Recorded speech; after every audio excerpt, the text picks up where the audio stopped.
sheekadan aad iyo aad u dhegeyso waa sheeko cajiib ah. nin ayaa dhintay.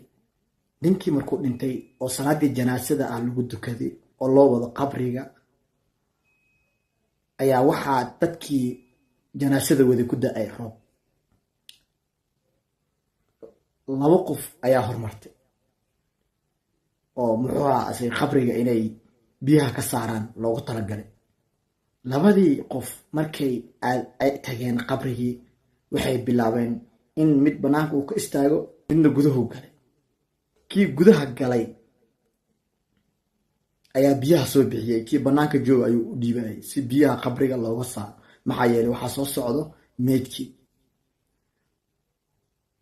kii banaanka joogay oo biyaha daadinayay ku sibibaxday ama ku dhacay qabrigii. kadib maxaa dhacay?